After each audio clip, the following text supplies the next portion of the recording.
Hello, c'est HR, votre chroniqueur. Alors aujourd'hui, je vais vous parler d'une série disponible sur Netflix. Il s'agit de la série Fiasco.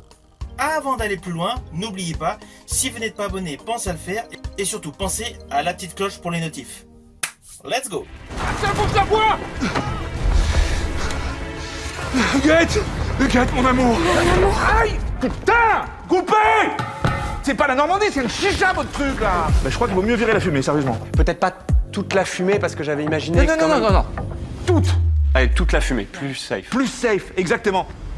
Allez, ça tourne. Action, tu peux dire action. Action. Ah, plus fort. Plus fort. Ah non, tu dis action plus fort. Action. Voilà. Alors l'histoire de cette mini-série est la suivante. Nous découvrons les coulisses d'un tournage. Oh là, alors oui, coupé. Magali, c'est le pied qui est coupé. Alors le thème à proprement parler de ce tournage de film n'est pas fondamental dans cette série. Là, ce qui est mis en exergue concerne tous les soucis techniques. Catastrophes, problèmes de casting, enfin bon, tous les problèmes engendrés lors de ce tournage. Alors ainsi, au fil des différents épisodes, on va vivre justement l'élaboration de ce film qui, malgré tous les soucis techniques, tous les soucis engendrés donc pendant le tournage, a une équipe qui ne veut surtout pas lâcher l'affaire.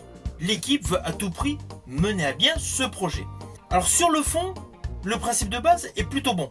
En plus, dernièrement au cinéma, j'avais trouvé truculent le film avec Pierre Ninet, le livre des solutions, qui relatait justement les difficultés pour monter à bien un projet cinématographique. Bienvenue dans ton camiontage. Tu tournes le volant à droite, C'est pour couper? tu klaxonnes. Apprends en faisant. Il a l'air vraiment bien ton film. Et à l'arrière, on installe les producteurs. Ils peuvent rien voir là, les producteurs. Voilà, exactement, c'est ça. Mais là, je vous le dis d'entrée de jeu, cette série Fiasco, outre le point de départ, outre le concept en fond qui est proche du livre des solutions qui était un bon film, tout le reste n'a rien à voir. Alors déjà, dans la réalisation par rapport à la mise en scène, dès le premier épisode, vous allez le découvrir, cela commence comme un interview. Nous découvrons Pierre Ninet qui raconte le pourquoi du comment. Et en fait, pendant toute cette mini-série, il va y avoir beaucoup d'éléments de micro-reportage. Selon moi, ce petit détail technique tue grosso modo l'ensemble de cette mini-série. Là, dans cette série, honnêtement, le côté documentaire n'est pas assez bien traité. Il n'y a rien d'innovant. La totalité de ce projet Fiasco va vous donner l'impression d'avoir du déjà vu. Alors oui, la distribution est bonne, tout le casting est bon. À commencer par Pierre Ninet. Pierre Ninet qui est un excellent acteur. Alors moi, personnellement, parmi toutes ses compositions cinématographiques, le film que je préfère avec lui, c'est Boîte Noire. Elle a été falsifiée. Vous avez intérêt à avoir raison. Je comprends pas qu'on ait pu lui confier l'enquête. Il a encore entendu des sons fantômes. J'ai vu que vous aviez signalé des problèmes de gouverne sur le 800. Et d'ailleurs, Pierre Ninet sera prochainement à l'affiche de la nouvelle adaptation du Comte de Monte Cristo. C'était pour la petite histoire. La vengeance, c'est de la justice. Si je renonce à me faire justice, je renonce à la seule force qui me tient en vie. Alors, aux côtés de Pierre Ninet, donc il y a un casting assez conséquent. Il y a un acteur, selon moi, qui est excellent dans cette mini-série. Malheureusement, on ne le voit pas du début jusqu'à la fin. Cet acteur n'est autre que François Civil.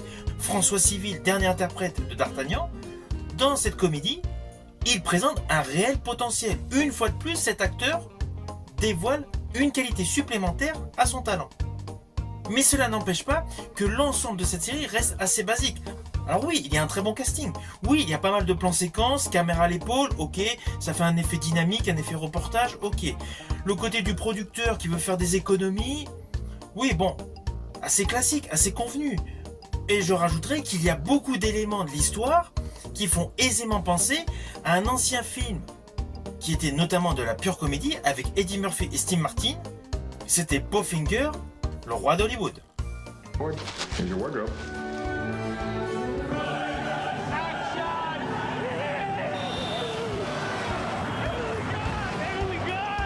Alors cette mini-série de 7 épisodes de 35 minutes comporte de nombreux éléments scénaristiques déjà vus auparavant dans pléthore de films.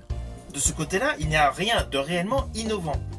En plus, comme je viens de vous le préciser, 7 épisodes de 35 minutes. Honnêtement, il y a pas mal de longueur, il y a pas mal de cuts qui auraient pu être faits. J'estime que 2 parties d'1h15 auraient été suffisantes. Surtout que le concept de base était plutôt bon, c'était plutôt innovant. Mais cette réalisation documentaire, voilà, elle est assez particulière, assez déjà vue. Et en plus, il y a des séquences, selon moi, honnêtement, qui ne servent à rien. Alors attention à ce que je vais dire, cela s'apparente à un spoil, mais je ne vais pas rentrer dans le détail, mais c'est par rapport à une séquence qu'il y a dans cette série. La séquence avec Claire Chazal, selon moi, est inutile. Cette séquence est totalement inutile. Et malheureusement, dans cette mini-série, il y a plusieurs mini-séquences comme cela. Tout comme l'anniversaire de la cascadeuse, voilà, c'est bon, ça prend pas mal de temps qui ne sert à rien. On n'avance pas. Enfin bon, on peut ne pas avancer dans certaines séries, dans certains films, pour avoir un plaisir, soit dans le sérieux, soit dans la déconnade. Là, au vu de Fiasco, plus dans la déconnade. Mais là, malheureusement, il y a des longueurs qui ne servent totalement à rien. Le livre des solutions était meilleur. Alors oui, le postulat du film, les livres des solutions, nous présentait un réalisateur qui avait des problèmes de santé, des problèmes psychologiques. Donc il y avait un côté dramatique. Ce n'était pas purement de la rigolade. Mais là, dans cette mini-série Fiasco, en fait, le réalisateur est un loser. De A à Z, c'est un loser. Du coup, le postulat intéressant de l'histoire traîne vraiment longueur. Il y aurait pu avoir davantage de travail sur des arcs narratifs beaucoup plus conséquents, beaucoup plus cohérents. Surtout que dans cette mini-série, il y a des passages qui sont bons. Alors principalement, c'est ceux avec François Civil. Mais l'ensemble, voilà, aurait pu être rehaussé. C'est une série à découvrir, certes, mais ce n'est pas la meilleure série française actuelle. Et c'est dommage car Pierre Ninet est un excellent acteur. Il a participé lui-même à la création de cette série, c'est bien dommage. Cependant, cette série est disponible actuellement sur Netflix. Ah mais vous m'avez retardé 2 minutes. Putain, je monte dans les tours, hein, je monte dans les tours. François Cluzet. Oui, François Cluzet.